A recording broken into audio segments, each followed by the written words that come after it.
O dönemde de kuruluşundan önce birçok zorluklarla beraber sonunda yapılan lobiler sonunda kim Müslümanların gayretiyle bu okul eğitimine başladı. Başladığından beri bu okulda belediyenin okula tahsis ettiği bina aslında ortaokul ve lise seviyesindeki bir bina değildi.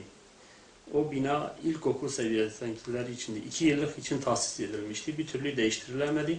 Onların gayesi aslında kerhen de olsa bu okulu vermiştiler. Bunun önünü engellemek için sürekli zorluklar çıkardılar.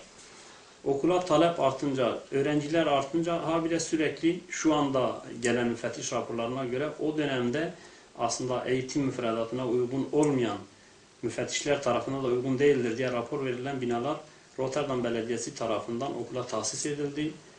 Çok yıkık dökük olduğu için bunu biz tamir ederiz, size veririz denilip yönetime o zaman büyük meblağlarla tekrar okul yönetimine bu büyük meblağlar, masraflar habire çıkarıldı.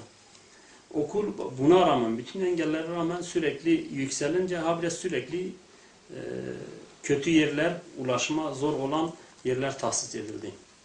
Rotterdam'da 2 bölümdür. Maas denilen bir kanal geçiyor. Sağı veya solu.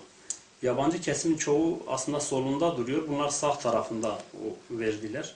Orada ulaşım bayağı zor olduğu için habire orada tahsis edilir. Yönetimin sürekli okulun sol tarafında Rotterdam'da talep etmesine rağmen bunu engellediler.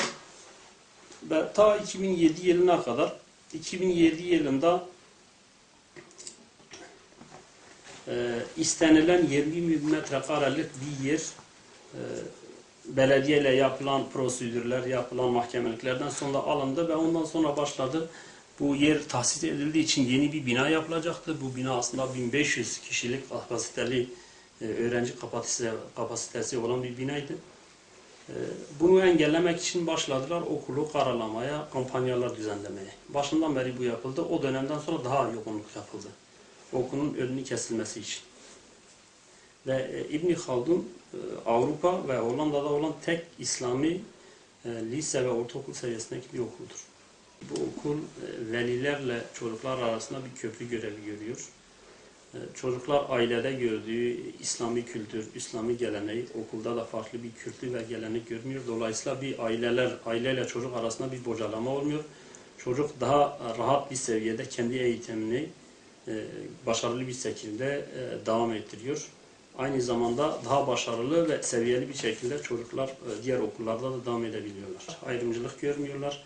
Öğretmenler aynı zamanda çocukların engellememek için ve kapasiteleri neyse çocukların bütün kapasitelerini kullanabilmesi için bütün imkanları sağlıyorlar, yardımcı oluyorlar. Bu okulun çocuklar üzerinde psikolojik olarak çok büyük etkileri oluyor. Buradaki çocuklarımızın adım attığında dışarıda envai türlü kötülüklerle karşılaşıyorlar. Birçok çocuk kötü yollarda veya daha 12-13 yaşlarındayken birçok kötü alışkanlıklara bağımlılık hale getiriliyor.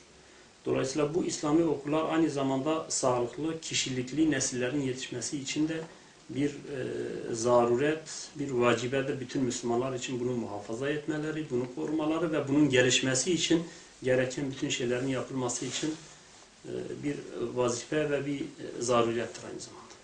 İlk dönemde okulu vermek için birçok zorluklar çıkardılar. Aslında Hollanda Eğitim Müfredatı'nın 23. maddesinde bütün insanlara eğitim hakkını veriyor.